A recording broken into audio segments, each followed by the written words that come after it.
राधे राधे दोस्तों, दीपावली के बाद में छठ पूजा का लोगों में बड़ा ही बेसब्री से इंतजार होता है। आस्था का प्रतीक छठ पूजा में छठी मैया और सूर्य देवता की पूजा की जाती है। इसमें व्रती 36 घंटों तक निर्जला व्रत रखते हैं। दीपावली की तरह ही छठ पूजा की तिथि को भी लेकर इस बार लोगों में कन्फ्यूजन बना हुआ है कि नहाए खाए कब करना है, खरना कब करना है, सूर्य देव को अर्घ किस दिन दिया जाएगा, सुबह और शाम को अर्घ देने का सही समय क्या रहेगा।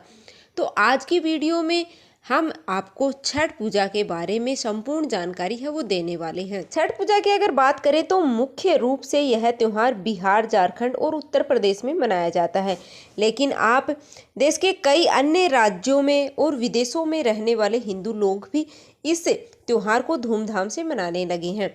आस्था का प्रतीक छठ को महापर्व कहा जाता है।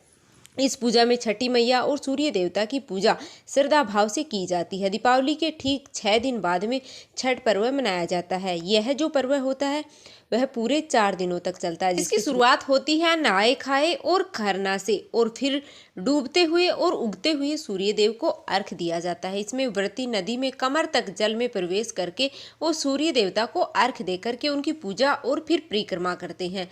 इसमें 36 घंटों तक निर्जला व्रत रखा जाता है, जो कि बहुत ही कठिन होता है, इसलिए इसे महापर्व भी कहा जाता है। छठ पूजा का जो व्रत है वह सबसे कठिन व्रतों में से एक है। ऐसी मान्यता है कि छठी माई की पूजा करने से व्रती को आरोग्यता, सुख समृद्धि, संतान सुख और आशीर्वाद प्राप्त होता है। छठ का पर्व कार्तिक माह के शुक्ल पक्ष की चतुर्थी तिथि से लेकर के और सप्तमी तिथि तक मनाया जाता है, और इसकी शुरुआत नहाए खाए से की जाती है। दूसरे दिन खरना होता है और तीसरे दिन शाम को डूबते सूर्य को व्रती नदी में खड़े होकर के सूर्य देव को अर्घ देते हैं, और चौथे दिन सुबह उगते सूर्य को अर्घ देकर के और फिर अर्घ दिया जाता है, और डूबते हुए सूर्य को कार्तिक माह के शुक्ल पक्ष की षष्ठी तिथि को अर्घ दिया जाता है, और फिर उगते हुए सूर्य देवता को सप्तमी तिथि को व्रती अर्घ देते हैं। और इसी के साथ ही अर्घ देने के बाद छठ पर्व का पारण किया जाता है, यानी कि अन्न और जल ग्रहण कर लिया जाता है। इस बार छठ का पहला दिन जो नहाए खाए के रूप में मनाया जाता है वह 5 नवंबर मंगलवार को होगा। दूसरा दिन खरना, जिसे कि लोहड़ा भी कहते हैं, यह 6 नवंबर बुधवार को मनाया जाएगा। और तीसरा दिन जिसमें शाम के समय संध्या सूर्य को अर्घ दिया जाता है, 7 नवंबर दिन बृहस्पतिवार को होगा। चौथा दिन जिसमें उषा अर्घ दिया जाता है, यानी कि उगते सूर्य को अर्घ दिया जाता है, जो कि छठ पूजा का अंतिम दिन होता है। 8 नवंबर शुक्रवार को होगा, और इस बार उदय तिथि के अनुसार 7 नवंबर दिन बृहस्पतिवार को ही छठ पूजा रहेगी, यानी कि जो व्रत वाला मुख्य दिन होगा वो इसी दिन होगा। आप जान लीजिए कि छठ पूजा के सभी दिनों में सूर्य उदय और सूर्यास्त का समय क्या रहने वाला है। तो पहला दिन यानी कि नहाए खाए के दिन सूर्य उदय होगा सुबह 6:38 पर, और सूर्यास्त होगा शाम को 5:43 पर। छठ पूजा के दूसरे दिन यानी कि खरना के दिन सूर्य उदय होगा सुबह 6:39 पर, और सूर्यास्त शाम को 5:41 पर होगा। छठ पूजा के तीसरे दिन यानी कि व्रत वाले दिन सूर्य उदय होगा 6:39 पर, और सूर्यास्त होगा 5:41 पर।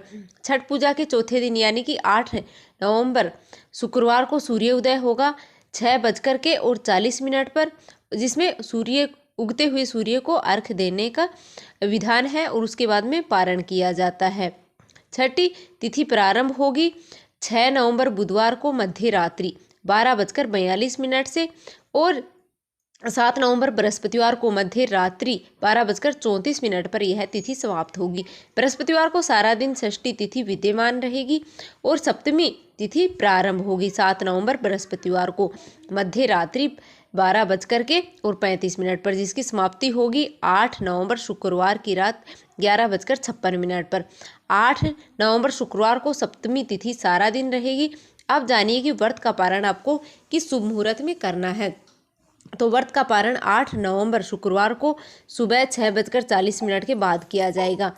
तो उम्मीद है कि आज की वीडियो आपको पसंद आई होगी। अगर वीडियो थोड़ी सी भी पसंद आई है तो लाइक करके, और चैनल पर नए हो तो चैनल को सब्सक्राइब कर लेना, जिससे आने वाली हर वीडियो की नोटिफिकेशन आप सभी को सबसे पहले मिलती रहे। मिलते हैं फिर से एक और वीडियो के साथ।